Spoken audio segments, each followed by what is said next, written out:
여러분 안녕하십니까? 광주 MBC 뉴스데스크입니다. 광주 지역 요양병원 출혈 경쟁에 두 곳의 시립 요양병원들이 적자에 시달리고 있다는 소식 전해드렸는데요.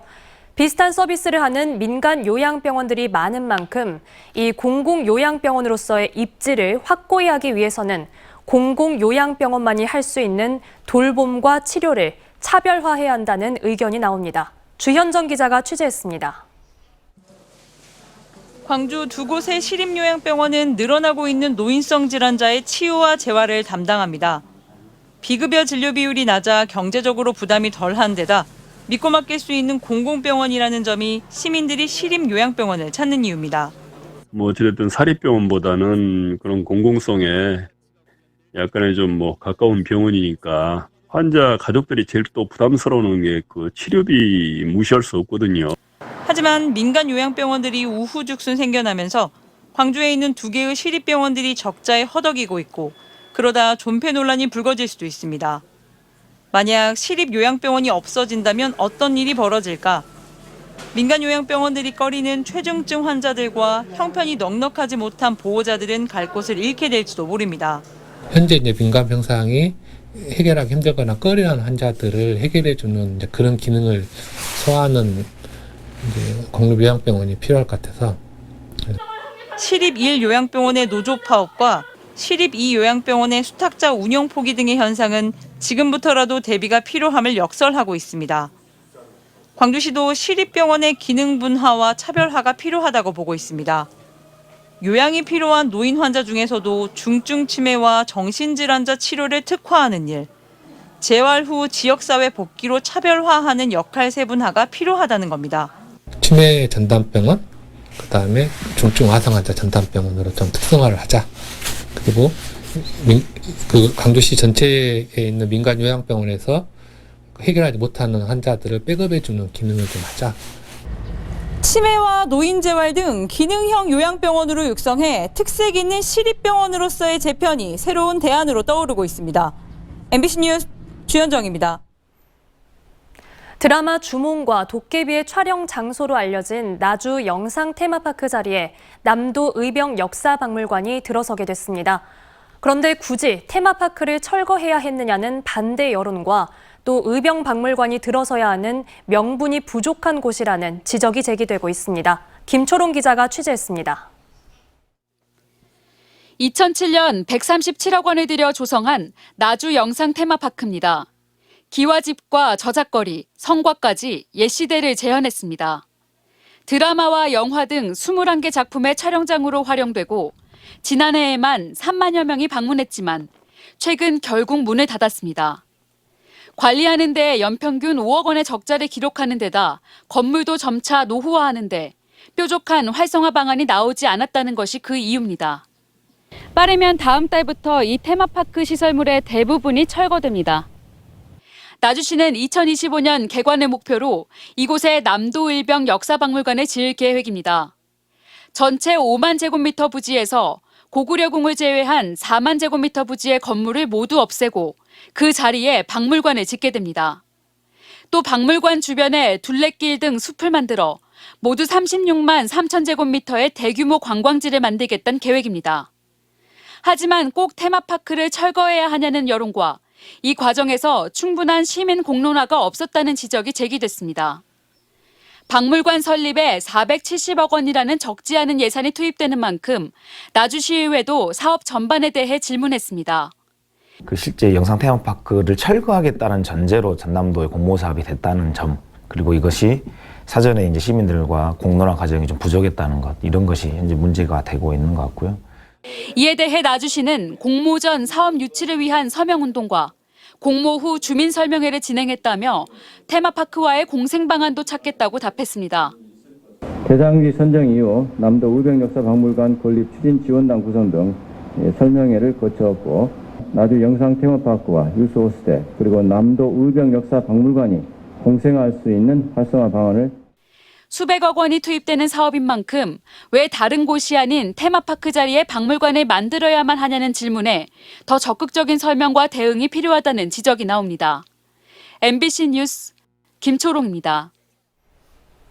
광주 시민들의 애환이 담긴 무등 경기장이 새롭게 문을 열었습니다. 야구장과 수영장, 공원 등이 어우러진 복합 스포츠타운으로 조성돼 시민이라면 누구나 즐길 수 있게 됐습니다. 김영찬 기자의 보도입니다.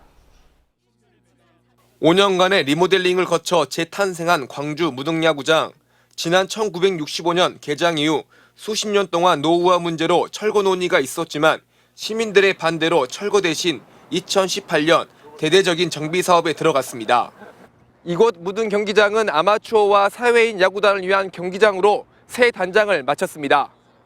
좌우 펜스 길이 95m, 중앙 펜스 110m로 KBO 규정에 맞게 설계돼 있어 전국 아마추어 야구 대회도 가능합니다. 기존 내외야 관람석은 철거돼 산책로가 만들어졌고 일대에는 야구의 거리도 조성될 예정입니다. 무등 경기장이 리모델링 돼가지고 많은 동호인들이 사용할 수 있는 기회가 오지 않을까 싶어서 광주 야구 발전에 참 많은 도움이 될 것 같습니다. 또한 클라이밍장과 수영장 등 다양한 체육시설도 들어서 시민 누구나 이용할 수 있게 됐습니다. 특히 고질적으로 문제였던 주차난도 해결할 수 있게 됐습니다. 경기장 지하에 차량 1000대를 넘게 주차할 수 있는 대규모 주차장이 생기면서 주차 불편이 크게 줄어들 것으로 보입니다. 여기에 기존의 기아 챔피언스 필드를 포함해 복합 쇼핑몰 등 대규모 관광시설이 들어설 예정으로 도심의 새로운 활력을 불어넣을 것으로 기대됩니다. 주차시설 또는 산책로 이런 것까지 제대로 복합적으로 해놔서 시민들이 오면은 무슨 운동을 하든 여기서 편하게 안전하게 그렇게 즐길 수 있는 그런 환경을 저희들이 조성을 해놨거든요. 하지만 앞으로 전방 일신방지 개발과 신세계 백화점 확장 등 대규모 도시 개발을 앞두고 있는 만큼 이에 따른 교통혼잡 대책 마련도 필요하다는 지적도 나오고 있습니다. MBC 뉴스 김영창입니다. 바다 조망을 강점으로 내세운 여수의 한 공동주택이 이달 초 입주를 시작했습니다. 하지만 정작 입주한 세대는 전체 9%에 불과한데요. 입주 예정자들은 사기 분양이라며 반발하고 있습니다. 어떤 상황인지 김단비 기자가 취재했습니다. 바다 앞 전망 좋은 곳에 자리한 여수의 한 공동주택. 입주 예정자들은 사기 분양이라며 분통을 터뜨리고 있습니다. 야외 테라스에 혹해 6억 원의 1층을 분양받았는데 지난 3월 사전 점검 때 본 집은 모델하우스와 딴판이었습니다. 바비큐 그릴과 의자가 있던 자리에는 나무가 심어져 테라스로 이용할 수 없고 집 뒤에는 옹벽이 세워져 방에 햇빛도 들어오지 않습니다. 1층이라던 집이 알고 봤더니 지하였던 겁니다. 테라스처럼 그 잔디만 깔리는 걸로 우리가 들었거든요.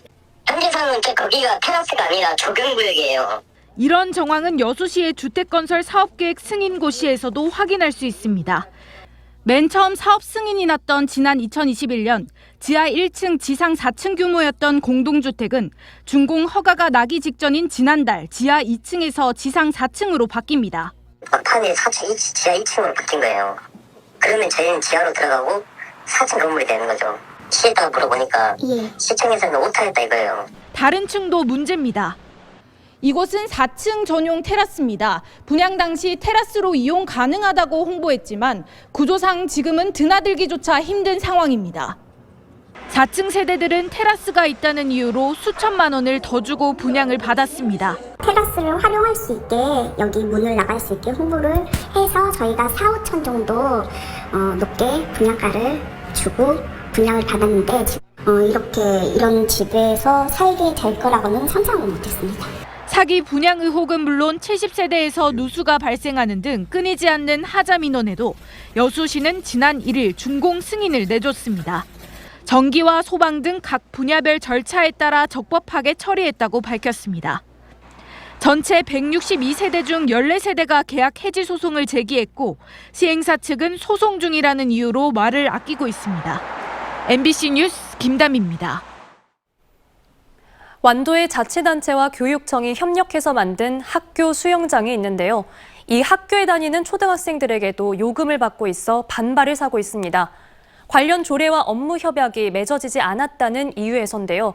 지자체가 돈벌이에 급급해한다는 비판이 일고 있습니다. 신광아 기자가 보도합니다. 완도 초등학교 운동장에 건립된 완도 수영장입니다. 국비 등 90억 원을 투입해 지하 수영장과 2층 체육관 등 다목적 체육관으로 지난 2019년 준공됐습니다.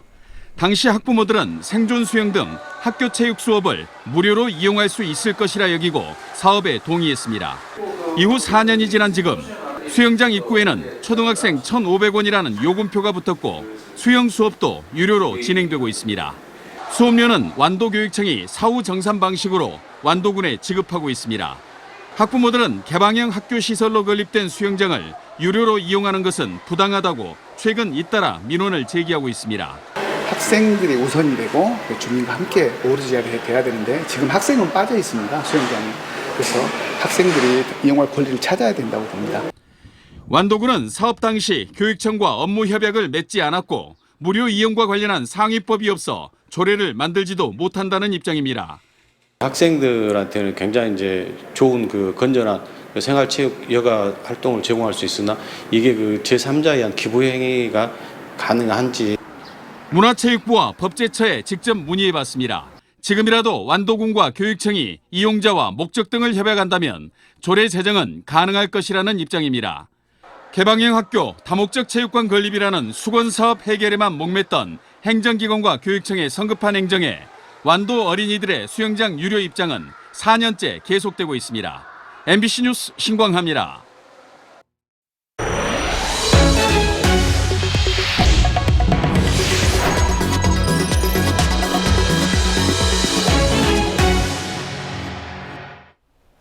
개체수 감소로 인해 멸종 위기종으로 지정된 큰 바다사자가 신안군 가거도에서 모습을 드러냈습니다. 가끔 동해안에서 발견된 적은 있지만 서남해에서 큰 바다사자가 발견된 건 이례적입니다. 안준호 기자가 보도합니다. 전남 신안군 가거도 갯바위. 몸 길이 2m가량의 해양동물이 갯바위로 올라가려다 다시 바다로 뛰어듭니다. 그렇게 하기를 수차례. 어렵게 올라간 갯바위에서 햇볕을 쬐며 달콤한 휴식을 취합니다.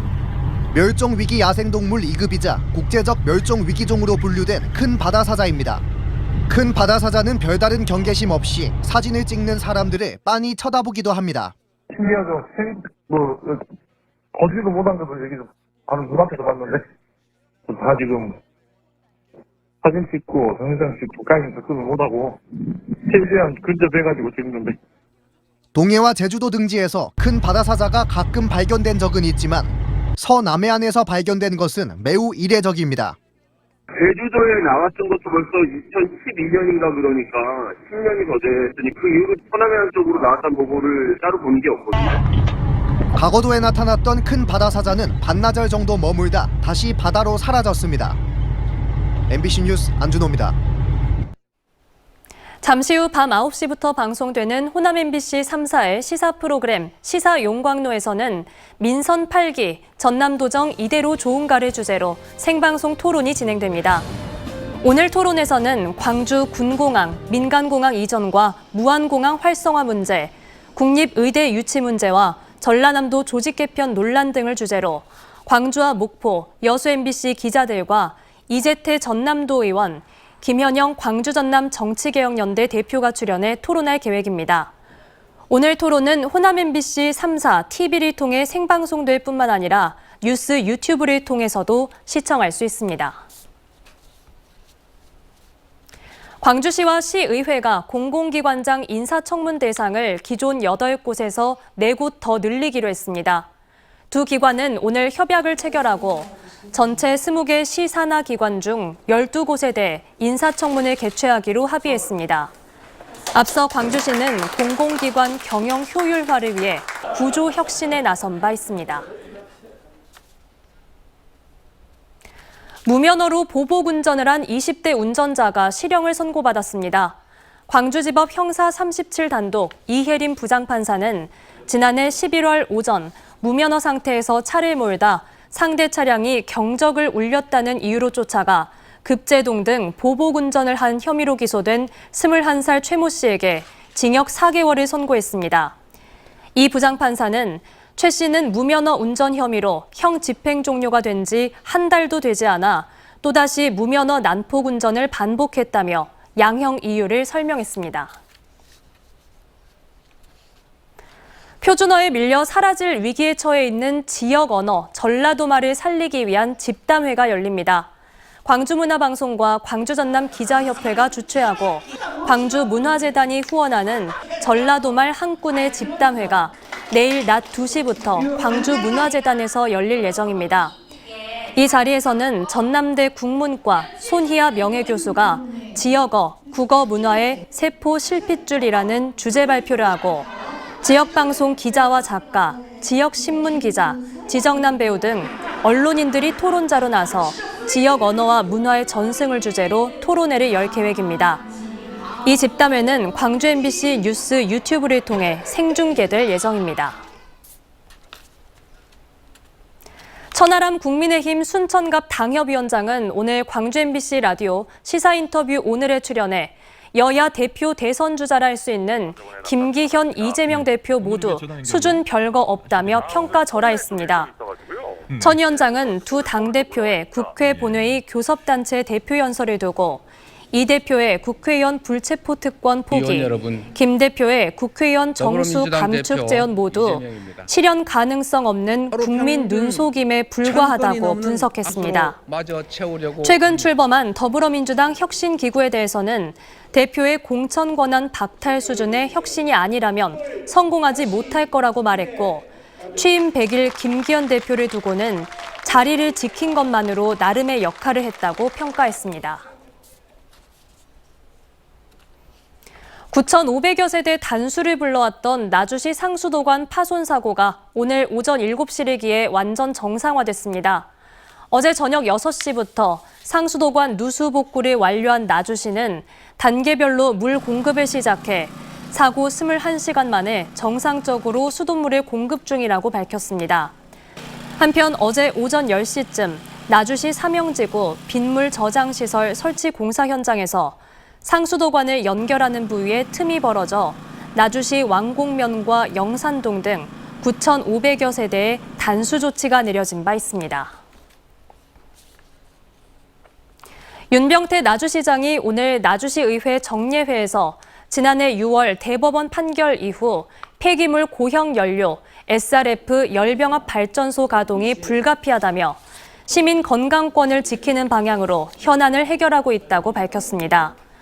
그러면서 쓰레기 발생지 처리 원칙을 언급하며 광주시가 2030년 소각장 운영을 준비하고 있는 만큼 광주 쓰레기는 광주에서 처리하도록 협의하겠다고 밝혔습니다. 또 발전소 가동 현황과 월별 SRF 사용량, 환경 오염물질 배출 정보 등은 다음 달 1일부터 나주시 홈페이지에 공개하겠다고 덧붙였습니다.